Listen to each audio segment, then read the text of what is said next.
want to make sure that the family serves the business and not the business serve the family.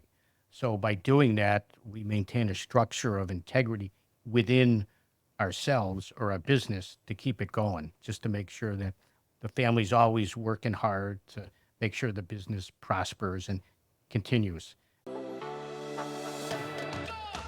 Introducing Checkwriters, a video podcast for people who want to help their employees, colleagues, and organizations flourish and succeed. I'm your host, Dakota Hebert, Chief Marketing Officer at Checkwriters. Along with my co-host, HR Manager Felicia Corbeil, we'll hear from business leaders and pros who share captivating stories from their respective industries. Join us as we uncover their strategies and get unique inspiration for building great processes and experiences at your own organization. Check out and subscribe to Checkwriters on Apple, YouTube, or wherever you listen and watch your favorite shows. Thanks for watching. Did you know that most family businesses fail within 20 years? Well, that's not the case with Sullivan Paper. We talked with Ed Sullivan, who leads this family business that's been around for nearly a century. In this episode, you'll hear why Ed says the family needs to serve the business and not the other way around. The rule his grandfather instituted as he watched his family and business get bigger and bigger. Why HR in manufacturing is so different from the typical HR responsibilities. And finally, his must-go places in Dingle, Ireland, which was named sister city of West Springfield when he served as mayor.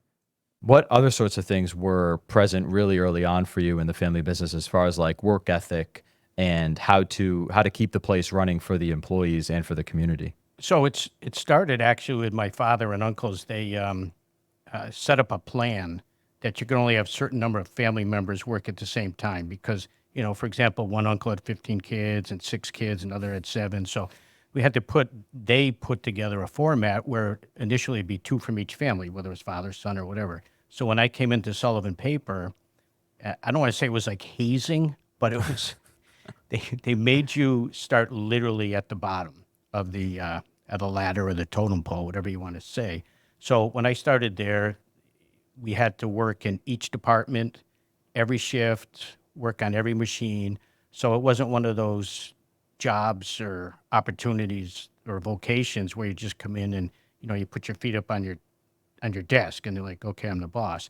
I started working there. They had me cleaning toilets, literally crap off the toilets, and then working in the, maintenance department, printing department, and bossing department, which is texturing, converting, so sales and in marketing. So they made you go through each department, and that was a great education. So people understood that you understood, and you could empathize with the employees. You understood what they were doing, the problems they might have on second or third shift with their families, because you worked those shifts and you worked those hours and you worked on those machines. So in the summer, it gets hot because it's printing presses, and there's no AC because it's cost prohibitive to air condition because you have the dryers on the presses. So you would experience the same thing that the employees were experiencing. So if they had a problem, you could actually understand and talk to them about it. It's very unique, especially for HR, to be able to go through that situation and scenario so you could deal with the employees and their issues. And I must say, and I'm sure Felicia knows, that each employee's problem is the biggest problem in the world. So when they come to your office and they're talking about it, and initially they assume you know what their problem is, but by the time you work with them, talk with them, so you get a better understanding. And by working in the plant and working side by side some of these employees over the decades, you could really get a better appreciation for what they were dealing with. Yeah, that's awesome. I can relate a little bit to that because I started in the mailroom here at Checkwriters, and sometimes I wish I could go back to that. That's still my favorite department. I brought you through there when we walked around. But Felicia, what do you think? Maybe you should do some of the other jobs here too. Well, I mean, it's funny you say that. So, when I did apply to work at Checkwriters, I did apply to work in the client support department. Yeah. And then I ended up in this role. But I agree. I think that's so important and so valuable for HR, really any leader in a company, to experience some of those entry-level positions or those, grunt work type roles, and really experience them to understand the challenges that are going on with those particular departments and employees. Right. Yeah. How did the I'm curious, Ed, you said only 2 members of each family who were who were the children of your grandparents who started the company, right? Correct. How did they decide? Was it a little? Did any of the families kind of have a little bit of a competition? No, and then over the years, they expanded it to 3 as Okay. the company generations transitioned. We're now fourth generation company. So it was opened up a little, but initially, there wasn't sibling rivalry or fighting to work at Sullivan Paper, to work in the factory. Right. So I probably shouldn't have been the one who worked there, because I had a brother who went to school for pulp and paper and engineering and that sort of thing. But Yeah. he decided to go somewhere else, and then it's kind of a funny story. I graduated Springfield College. I was a teacher and a coach, and of course, when I graduated, having my summer off was like huge for me. Right. And It's a my good father's, perk. yeah, my father started having a discussion with me about, well, you got to get a job, you got to work at the gas station, this and that. So we got to, I don't always say it got heated, but I said, well, if you want me to work so bad, why don't you hire me? So when I first started working there, a lot of the old timers, I would go up to them and say, I'm not gonna be like you. I'm not gonna work here the rest of my life. And here we are, 40 years later. Yeah. I'm still working there. So, but I keep telling them the same story. Someday I'm not gonna work here anymore. What you do is you convert the paper. That's correct. So can you give us a little bit of background on that and kind of how your grandparents decided to start that type of company? Yeah. So my grandfather had actually worked in the paper industry for converters and printers and even a paper mill early on.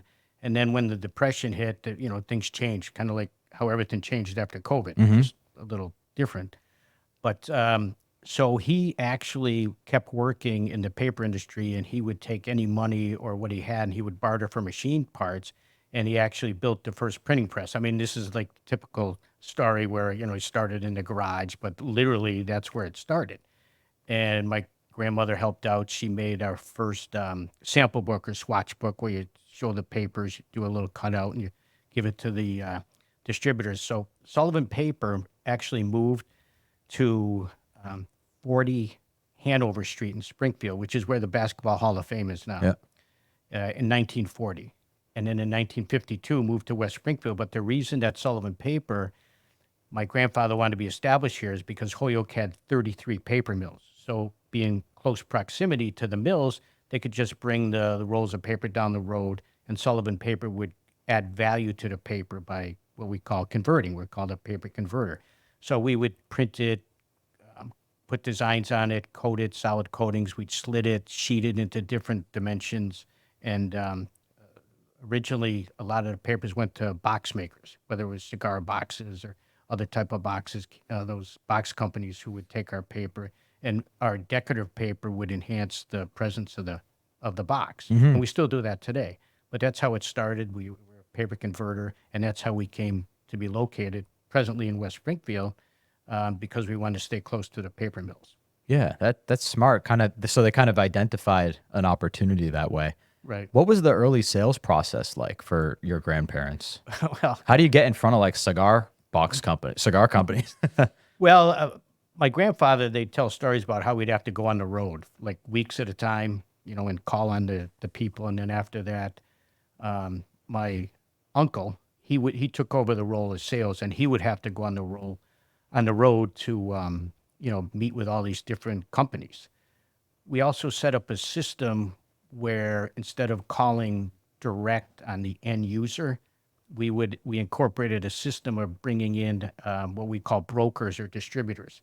So the reason for that was they would call on the end user.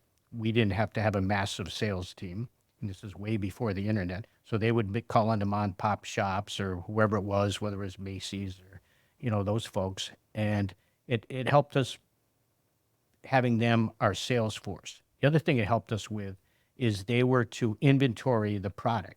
So we would create stock lines, 33 of them, different stock lines, whether it's solids or wood grains or what have you, and they would inventory those stock lines so that they had the inventory to get to the end user quickly. And then the third thing, which was important, is they insulated Sullivan Paper from bad debt, because they would buy from us, they would sell it to the end user. If this end user didn't pay them or went bankrupt or folded, then they would have to absorb the loss. It wouldn't be Sullivan Paper because we've already been paid. by the distributor. So it was their loss. So we had some insulation there from bad debt. They sound like pretty savvy business folks. Yeah, they're pretty smart. I mean, my grandfather, and my grandmother, to her credit, started it, but my father and uncles, they're the ones who really developed Sullivan Paper with all their different strategies, Yeah. processes, and things.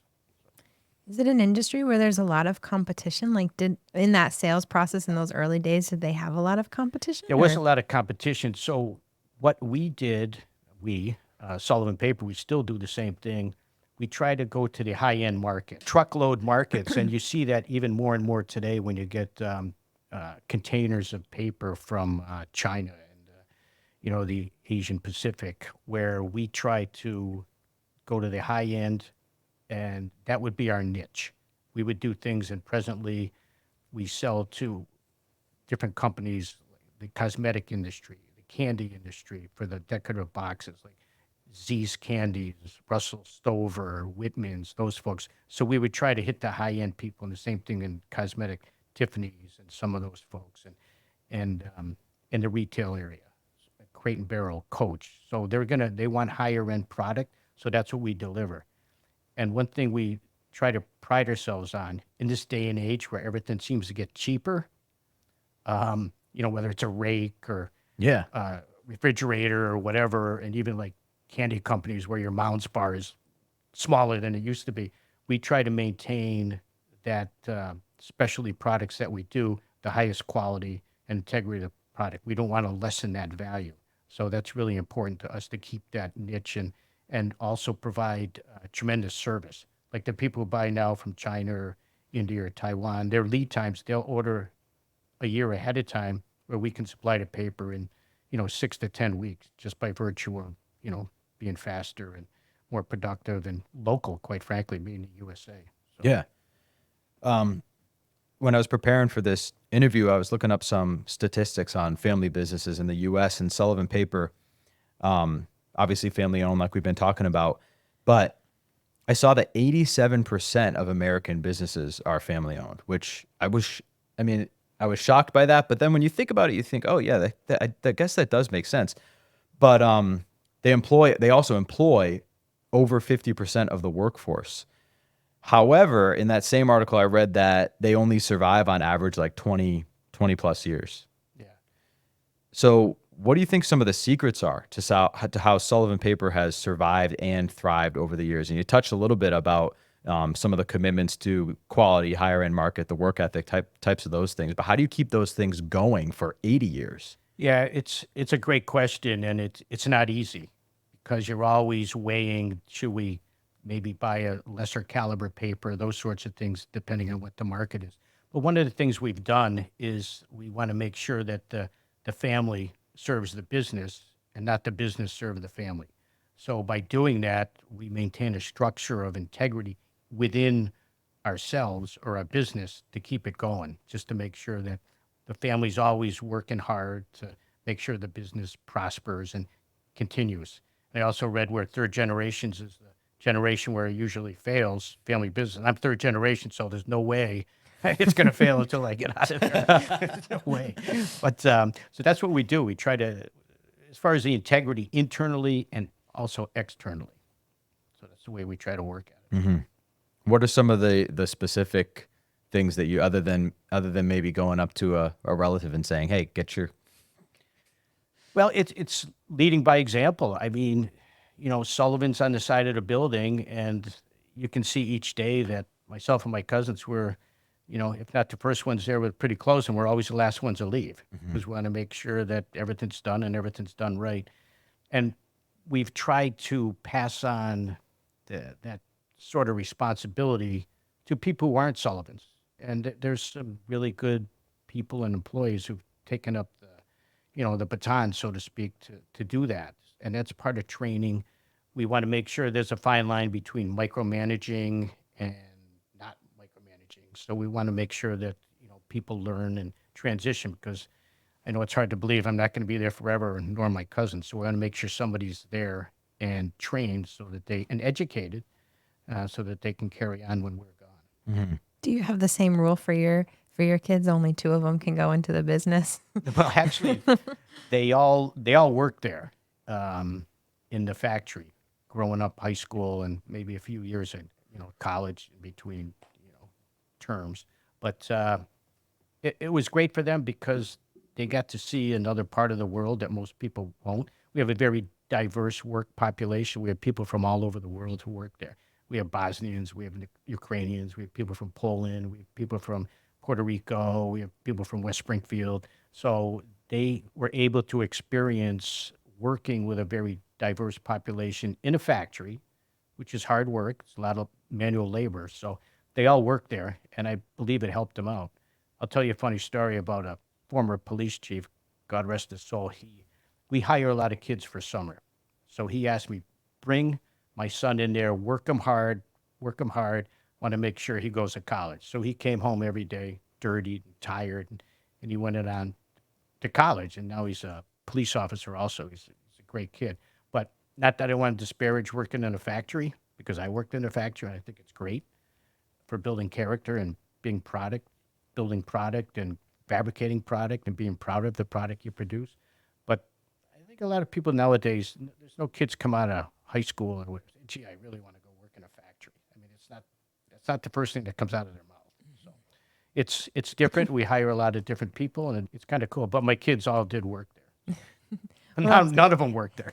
So. But my cousin's kids worked there. So. Yeah. Oh, good. All right. Yeah. Well, I mean, speaking of that, so some of the challenges of working in a factory, what are they? You've experienced them firsthand.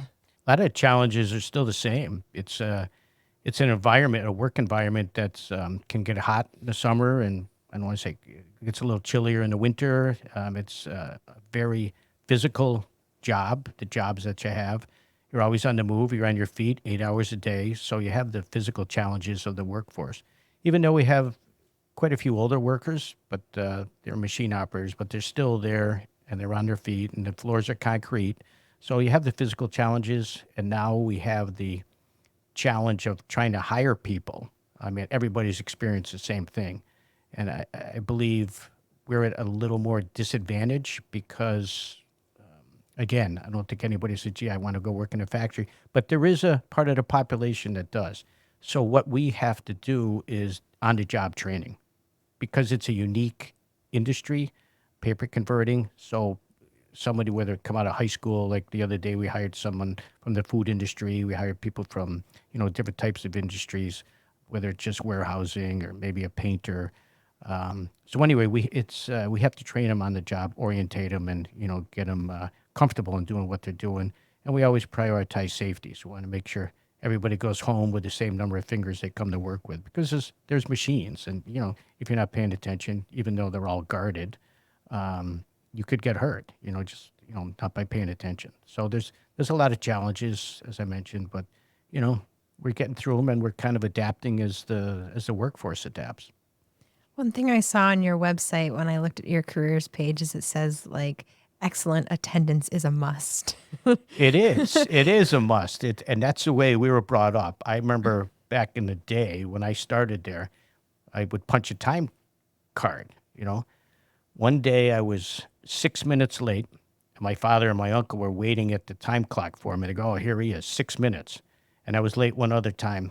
It was like an hour and 20 minutes, and my uncle called me. But I just won my first big election, and I went out and came to work late. So, but I got the lecture, don't ever do it again. But the important thing about attendance, even if you're tardy, then you have to start moving your people around, because, you have certain labor force assigned to certain machines and areas. And if a couple of people don't show up, then you have to, shift everything around to accommodate what you're doing.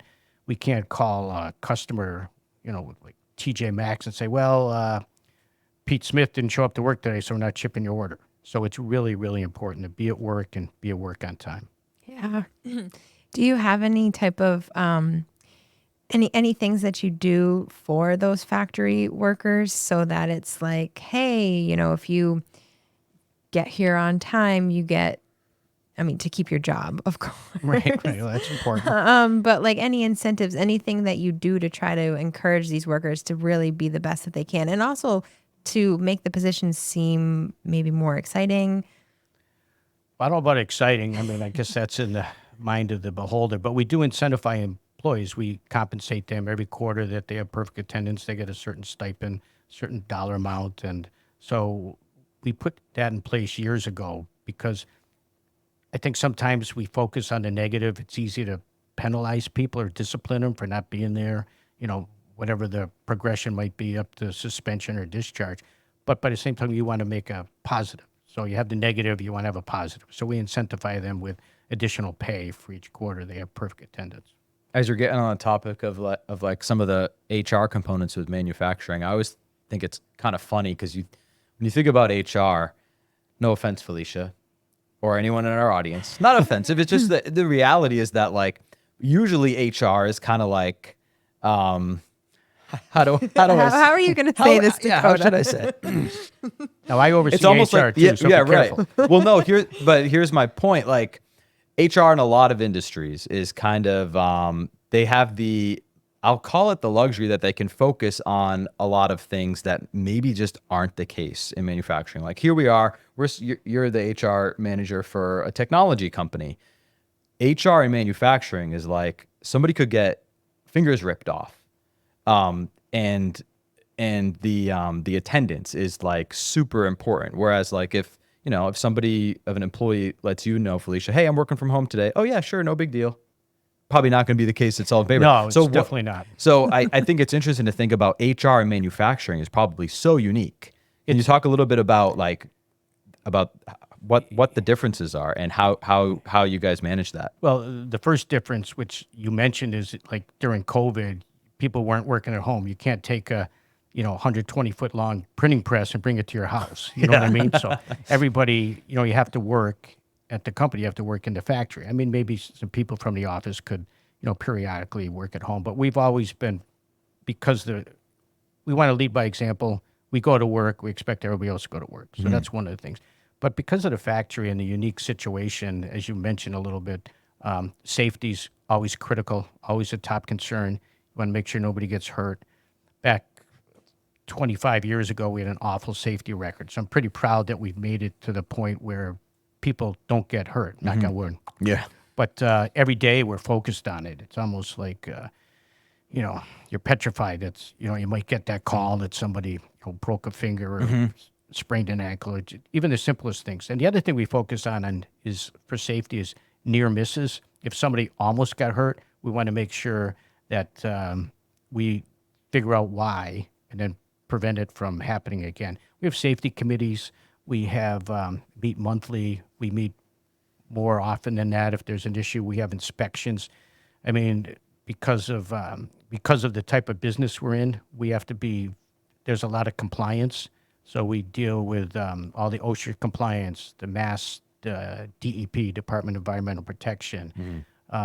Because we print, we use all water-based inks now. Back in the days that my father and grandfather, they were using solvent inks. I remember not knowing what we were using for inks, and I remember we'd get ink on our hands, and before lunch we'd dip our hands in like a barrel of I shouldn't say this, like toluene, and now they come out, it's it causes cancer. We didn't know that. Yeah. So the government has forced us to keep track of things, our usage, our chemicals, the safety data sheets, which is really important for the, at first you'd think it might be a pain, but it's important because employees want to know what they're using. We want to make sure that everybody's safe with the water-based inks and things like that. So it's unique because we deal with a lot of different compliance issues.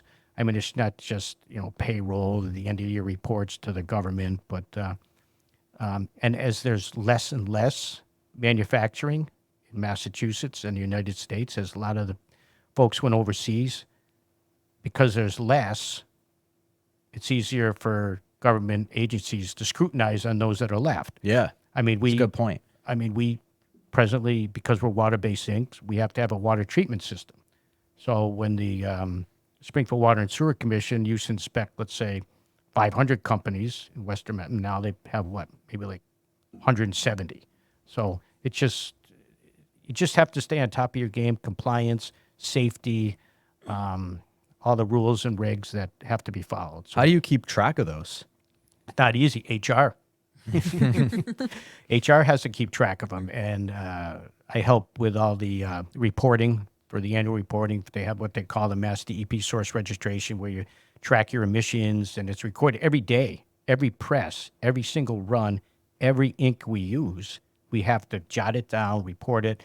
We have calculations that go into our computer system so that we can give that to the government, so they know that we're constantly in compliance. Because they could shut you down, or at a minimum fine you if you're not compliant. So there's a lot of different things that we deal with that maybe a Checkwriters wouldn't have to. Yeah, that's kind of what I was getting at, because all those things you mentioned would never. I mean, you don't have to worry about our employees dipping their hands in anything. Hopefully. I hope not. Who knows what they could find in this old building, but Getting a little deeper into the manufacturing and the industry that you operate in, I think it's interesting when you said, a lot of what you need to do is these mandates and these tracking requirements from the government. But you served in government as mayor. You're probably not necessarily putting it. You weren't doing federal regulations for specific industries, but if you, with your government experience, if you were responsible for maybe some compliance things around manufacturing and looking at that, what are some of the things that you say, you know what, I wish the government would do this for the manufacturing industry, pull back here, maybe add in some here?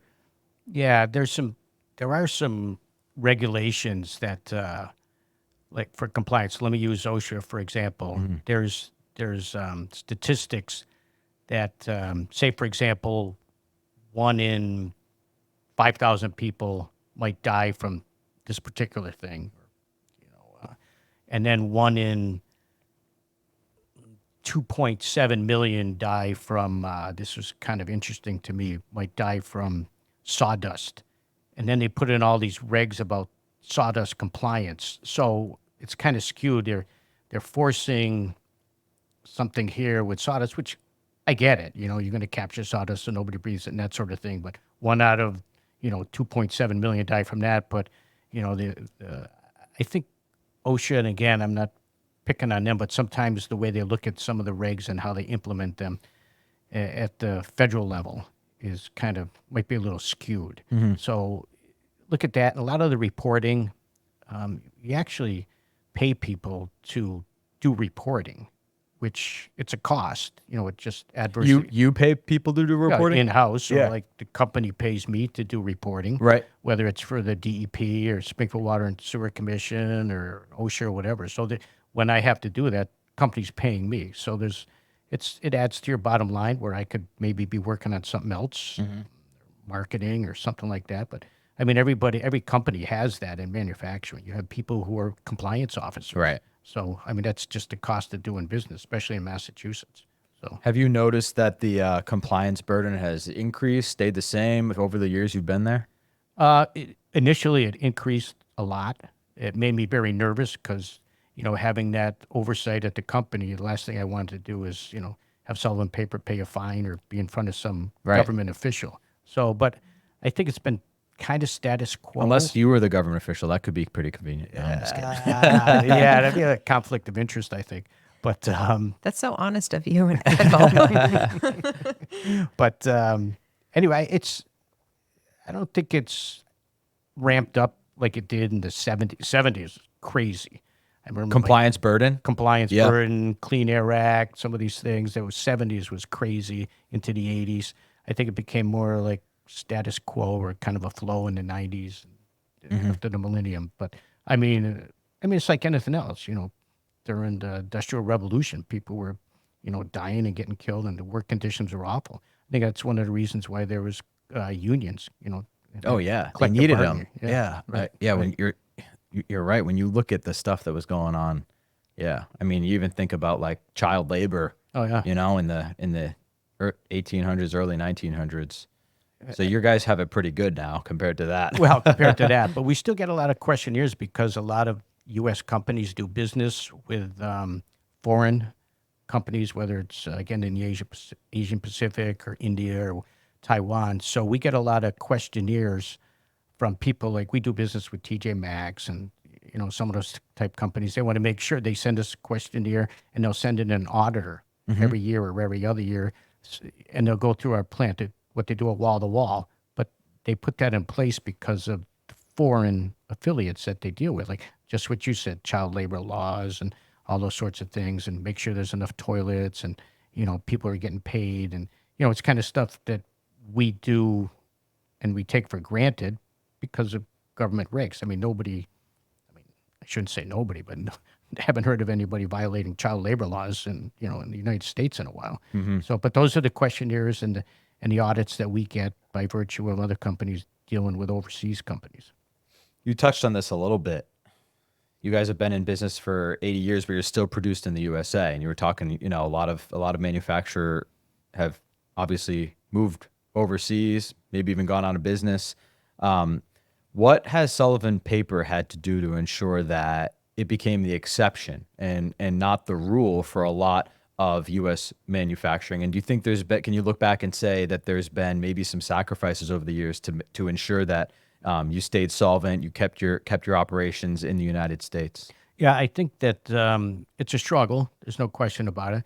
One of our biggest competitors just went out of our business, like counter rolls, we call them, gift wrap, down in South Carolina, because it's a challenge. So what we did, we used to have 3 facilities: West Springfield, Little Falls, New York, and Appleton, Wisconsin. So what we did is we would take the best pieces of business from facilities and we moved them to West Springfield along with the equipment. So we downsized to make sure we could still be productive, didn't have that type of overhead. 3 facilities, 3 different states, 3 different unions, that sort of thing. And of course, the staffing that goes with it. So we're about 130 employees now, where back then and prior to the internet, we were probably 280. So we had to downsize just to make sure we stayed competitive. So that had a lot to do with it. Yeah.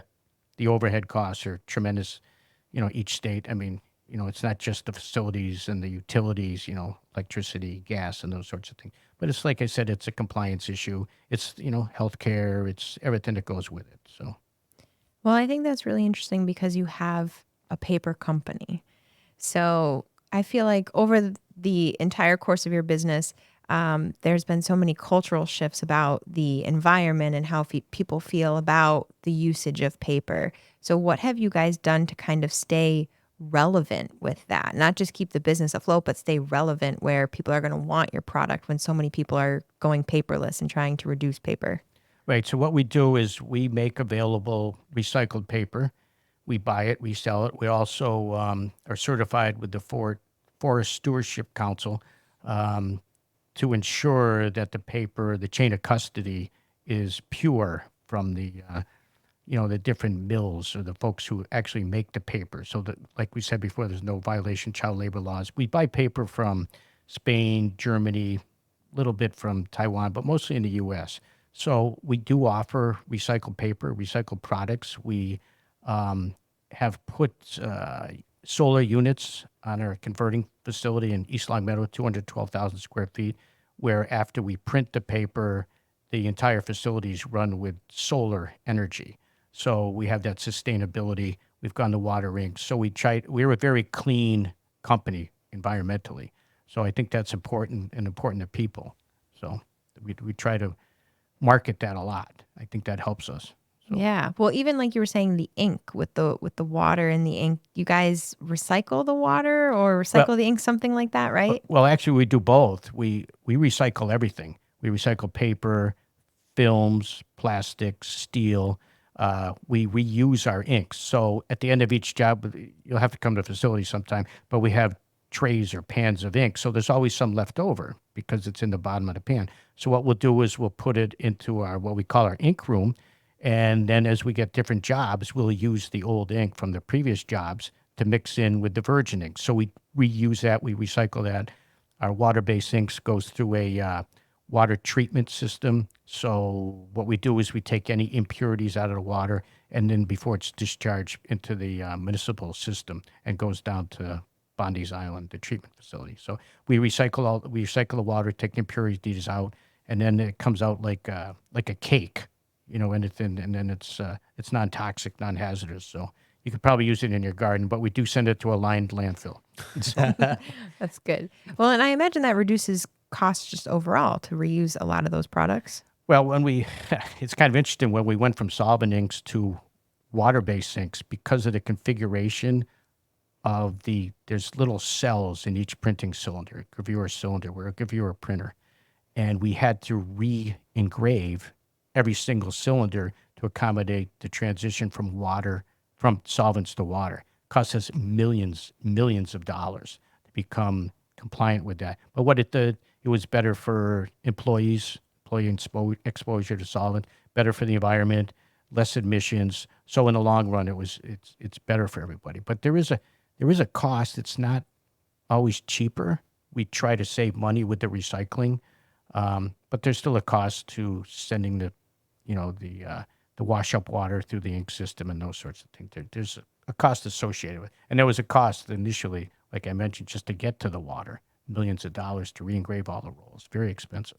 That's a cool question because I think like the caricature of manufacturing has always been like historically it's like, oh, it's dirty, they're polluting, all this stuff. And then, they come down on with all these compliance regulations. But it's cool to hear all the things like you said, like you're a very clean operation, clean company, Right. and paying attention to those sorts of things. And I imagine like getting the message out about that also kind of helps smooth that image that people sometimes have of the manufacturing industry, and it probably helps with. I mean, it's good, cool marketing stuff too. When you It think is. about the process of how it's made. Right. It's very cool. We love to have people come through our facility. And again, we're a paper converter, we're a printer. So the technology hasn't changed a lot over the last 150 years. Really? Some of the equipment we still use, but it's been upgraded or updated. So now you have computerized registration equipment to keep it in line. Like when I started there, you'd be with a wrench at one end of the machine, somebody would be yelling, you move it a little to the left, a little to the right. So it's, but it's the same principle that's been around for hundreds of years. We just try to upgrade and computerize some of the things that we do on the presses, whether it's with the drives and things like that. And, there's a funny cliche that, you talk about compliance and data. An old cliche says, hey, we're the government, we're here to help you. But some of the things they made us do did help us because they helped us track what we were doing better for data and ink usage and those sorts of things. So even though we complained about it initially, it's helped us out in the long run. Served as mayor of West Springfield. What is the biggest misconception folks have about government? Because you mentioned it a little bit there, but what should because people think politicians, they're not always the most popular people. Right. But having been on the inside, what are some of the misconceptions or things that you'd like to give people an inside look at? Well, they say all government's local. It starts locally. I think one of the misconceptions is that, especially on the local level, that every politician's in somebody's pocket or crooked, and that's not the case. There's some really good, dedicated, and I call it public servants out there. Like when I was the mayor, I was a public servant. It's so there are some people, granted, that give you a bad rep. I think, what do they say? 10% of each workforce is 90% of your problems. Well, I think 10% of the politicians or elected officials are, create that image. It's just like when you have a collective bargaining agreement, you write your collective bargaining agreement, take care of 10% of the people who are 90% of the problem. So you don't have to deal with it. You try to address it through that. It's the same thing in government. I mean, the other thing is there's 15 unions that I would work with when I was mayor. And there's always a perception that, whether it's the joke is, well, it takes 5 DPW workers to dig a hole or something like that. But, for the most part, everybody's working hard and doing their job. And, and if they do that, it makes you look good, especially if you're the mayor. If you surround yourself with good people, then you're going to look good. It's, just like a manager in baseball. You surround yourself with good players and good coaches. You're going to look good because everybody's going to make you look good. So But I do think that's probably the number one misconception is that maybe mayors or certain folks have a private agenda. And some people do. There's no question about it. I mean, I served on a school committee, and there's people who only ran because they wanted to get rid of the superintendent. So, I mean, there's always people who are going to have a private agenda. But for the most part, I believe, and whether it's myself or the present mayor, we just do it to make the community better. The community we live in and play in and work in, and we just love the community. So you want it to, be the best. You always want it to be number one. I think a lot of times, especially myself, we get very competitive. So we always want our, city or municipality to be the best. So sometimes what happens in Springfield might be good for West Springfield, and what good happens well in West Springfield might be good for Springfield, whether it's jobs or related to those sorts of things. So even though we compete against each other for state and federal grants and money, ultimately, if somebody gets a grant, it might be good for us in West Side, trickle down effect, if you will. So there's a lot of that, and there's a lot of camaraderie that goes on between the local mayors. Trying to work together. When I was mayor, I started this carbon sequestration program with West Springfield and Holyoke and Westfield, and we needed to. It was the only one of its kind where you get paid to preserve your trees, but you needed the consent of the abutting mayors and the city councils, and it wasn't easy, but it happened. So there's camaraderie too, even though there's a lot of joking and jesting, like why does Westfield get more money than West Springfield or Holyoke or Springfield? I mean, we know why, but we just kind of pick on 'em. Yeah. Something you said when you're talking about surrounding yourself with good people. Yeah, because it does. I mean, they say the same in business. Like the best leaders or managers in business are the best because of the people that they hire and put around them to kind of maybe supplement some of the things that the leader might not be good at. Right. And they say, so can you talk a little bit about that perspective from business and then how you brought it into government? Well, business, it's, you train the people and you hope that they, continue to learn and which helps your company prosper. So to the point where, again, you don't have to micromanage them. They do what they have to do.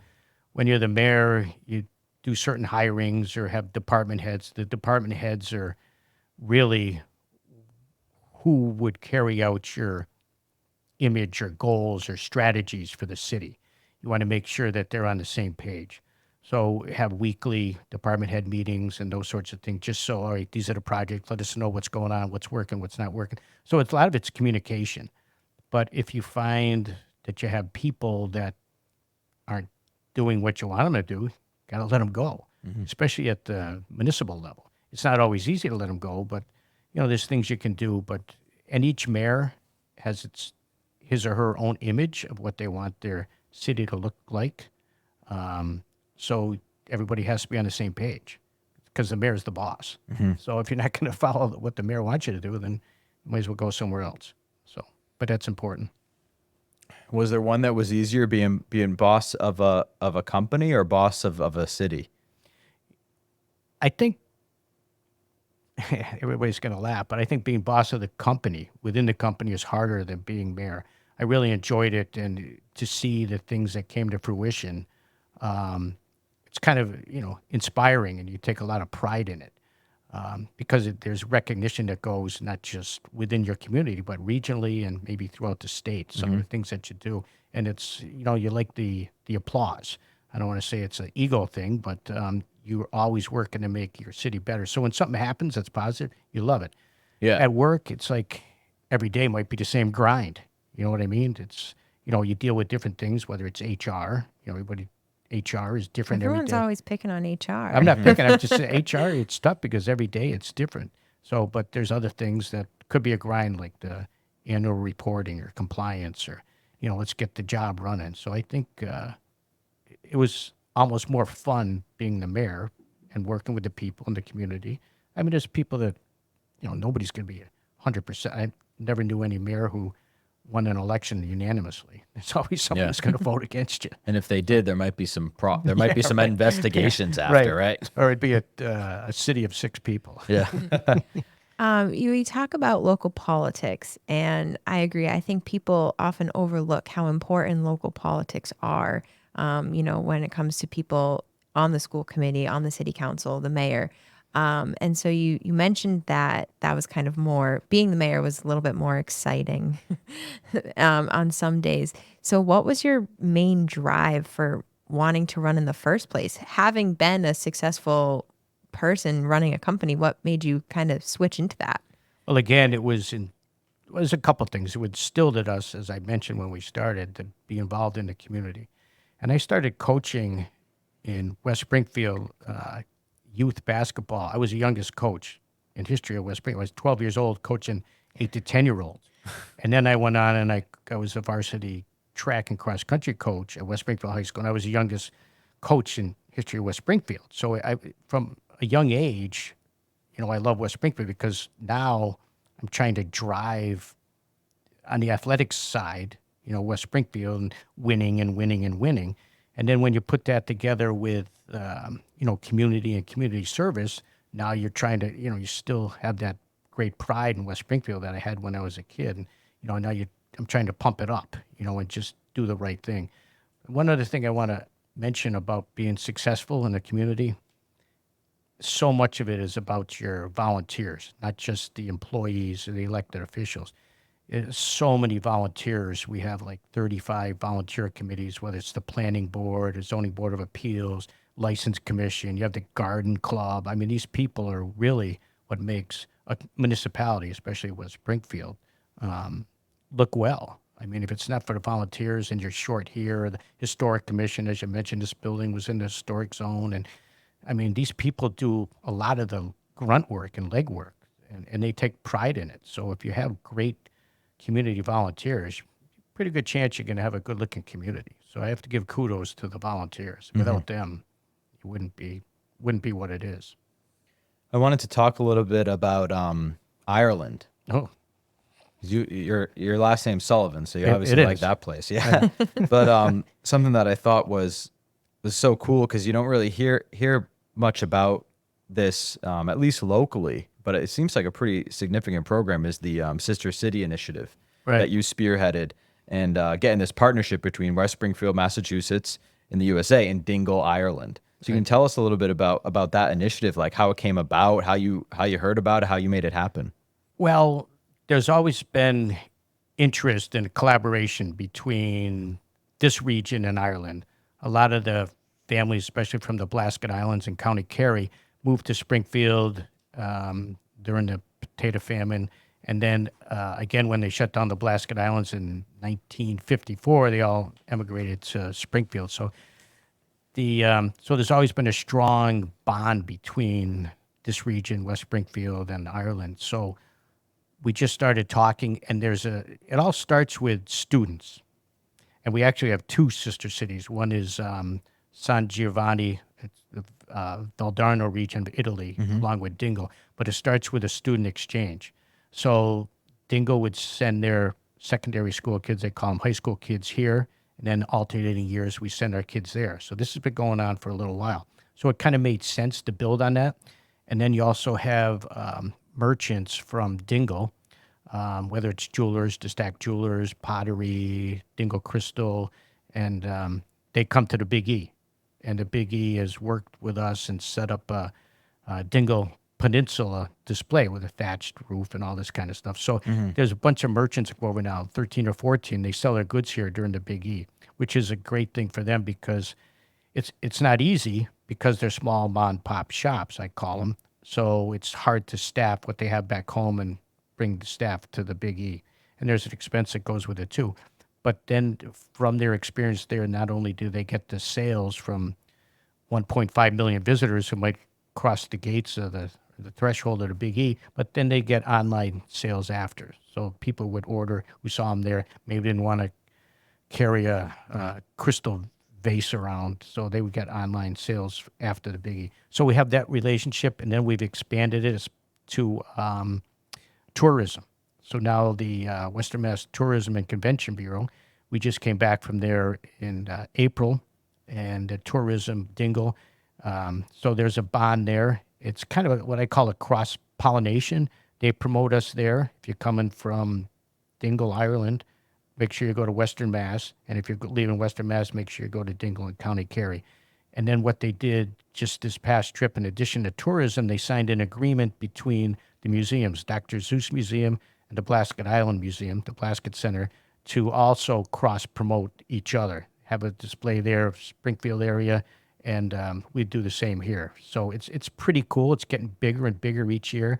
And now we're starting to grow the sister city relationship with Valdarno, Italy, doing the student exchange. Our students are going there in March. They've had students come over a couple of times. Last year, we had the mayor of Valdarno, which I think is made up of like 8 municipalities, small ones, and the woman who's in charge of like 61 vineyards. They come over. So we're going to start selling some of their wine from Tuscany at the Big E. Wow. And so it's an economic exchange. It's a cultural exchange. The Irish Cultural Center is now on the route for entertainers who come from Boston to New York. Now they'll stop in West Springfield, perform there. So this thing's really growing. And we have, on the political end, the Kerry County councilors who are in charge of that county. They've been over here. We've been over there. We really kind of, we've grown it on the political side too, which helps each other, get a little more money, things like that for tourism and certain programs. So it's pretty cool. I didn't realize that it was like you said, it's just an ongoing thing. It's not like, oh yeah, we're sister cities, congrats, cool, we got a little plaque. It's like, let's build. We're going to keep building this relationship each year. It's crazy, and the students perpetuate it because they'll be the ones that take over the baton when I'm gone and some of the other people are gone. But you're absolutely right. Some of the other communities, they go, they do the photo op, they put the picture on the wall, and they're done. I could mention a couple of cities, but I don't want to pick on them. But yeah, we're a living, breathing relationship. Last year in Ireland, they call it the diaspora. We were rated, our West Springfield sister city organization, number 2 in all of Ireland for the most productive. We were voted number 2. So we got a little work to do to get to number 1, but we'll get there. So it's recognized in Ireland. We've met with the Prime Minister of Ireland. We have the Council General from Boston out of Ireland. They come to the place. We have had the Prime Minister at the Irish Cultural Center too. So we get these people out of that because Richie Neal's engaged with the Irish and has been for decades. But it's pretty cool to see all these dignitaries from Ireland come into West Springfield. It's very cool. Oh yeah, absolutely. That's where there's a good photo op. Yeah. It's so funny because we ask, we have that survey that we send out to all of our podcast guests. And we've had several say that Dingle, Ireland is their favorite place to go on vacation. It's a great spot. And they specifically said Dingle too, Yes. which was Yes, interesting. They didn't just say Ireland in general, but that is an awesome town. When I went over with my family, we were there for a couple nights, and there was this place. I'm sure you know it, but it's Ash's Bar, and it was such a cool experience because it was on some list. It was like, you have to go to this restaurant. So we get there at like, I don't know, maybe like 11:30 or noon, because we're like, we're going to eat lunch there. It's so awesome. And they said, oh, you're going to have to leave. We're like, what do you mean? Like, we've been planning on coming here our whole trip. And they said, yeah, but the fishermen aren't back with the stuff yet. So come back in an hour. I was like, that is the best reason to leave a restaurant. And then we're all like hyped up to go back. But it was a really, it's a really you go cool there, place. and some of them right along the pier, you see them carrying the fresh catch right into the restaurant. It was awesome. Yeah, it's very cool town. And now they know us and we know them, and became fast friends with a lot of people who live and work there and through the schools. And they do have 52 pubs, so you can go to one every weekend if you want. Wow. One different one each weekend. There's only like 6,000. That sounds Irish. Yeah, there's only like 6,000 residents on the peninsula. Yeah. 52 pubs in Dingle. Yeah. It's such a cool place. It's like that, just like that windswept, classic, like coastal Irish vibe. I wanted to talk to you a little bit about your and Sullivan Paper's involvement with the Boys and Girls Club. Because when I talked to you a couple months ago, you had this great story about like your grandparents like kicking off that involvement and what your grandmother would do at the end of every week. Can you tell us a little bit about that? Yeah, so decades ago, when the Boys and Girls Club was more of a house just to keep kids off the street and, give them something to do, keep their hands from getting in mischief, she would go down there, and it was a viable, ongoing organization, but they would be short every week or month. So my grandmother would go down, my grandfather not knowing this, and write a check. It's like, how much do you need? How much are you short to bring it back up to even? She would write a check so they could come back up to, on the ledger sheet. And it took a little while. And my grandfather would be like, where all this money going? What's checks for? So she had to, fess up and say, we're supporting the West Springfield Boys and Girls Club. And it's become quite an organization over the years, but we're very proud to support them. I think maybe my grandmother, having 9 kids, knew that it was important to, help children and Keep them occupied. keep Yeah. them occupied and move along. But now it's more than that. Boys and Girls Clubs, if you look at the stats, they have children and kids who go to Boys and Girls Clubs, their graduation rate is higher than normal or average, whether it's state or federal. And it's just, and the one thing before you leave it, which is important to me, the kids who go through there seem to get better jobs and go to college. So what that does, by helping one kid in this generation, you're actually helping his or her next generation because they're in better jobs and better positions so that those kids will grow up. So it's kind of, pumps up the food chain. Oh, yeah. So to Has a speak. ripple effect. Yeah. Yeah. Yeah. I have one last question for you. All right. Speaking of the surveys, you said you don't eat ice cream. I said I don't eat a lot. And I was I like, don't eat a lot. what? Yeah. I mean, Do you have like a different dessert preference? Is that why? I love chocolate. And Okay. chocolate, no mints in the chocolate, but yeah, I'm a chocolate guy. But and then I got to tell you one other thing. If you ever do this you're gonna love it. And I love honey. So if you make a toasted peanut butter and honey sandwich, it'll be amazing. So I just discovered that like 2 months ago, and it is amazing. It is. I agree 100%. I Yeah. told my husband, I was like, you need to try this. He was Yeah. like, it's toast with honey on it. Yeah. I'm like, no, it's so good. But if you had the peanut butter too, it's like, ugh, it's amazing. Yeah. I'm going to have to try that. It's Yeah, really definitely gotta good. try it. I hope everybody tries it Yeah, after listening to this. Absolutely. It's awesome. But it's now that you're saying about the ice cream, what's the ice cream place in Dingle that everybody loves? Murphy's. Yeah, Murphy's. I Yeah. have a T-shirt. Like one of my kids actually like wears the T-shirt Yeah. like to bed. They like really love that T-shirt. But they have Irish soda bread ice cream.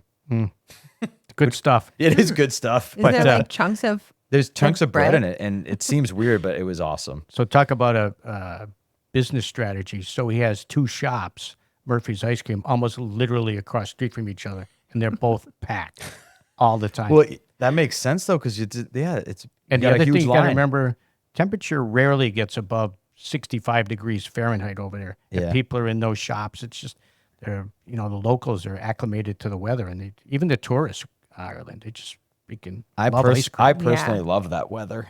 I I- could do 65 and sunny all year. Yeah, I could do that. well, and I could do ice cream no matter the temperature or the weather. True. Yeah. Actually, Murphy's might be coming to the Big E in a couple of years.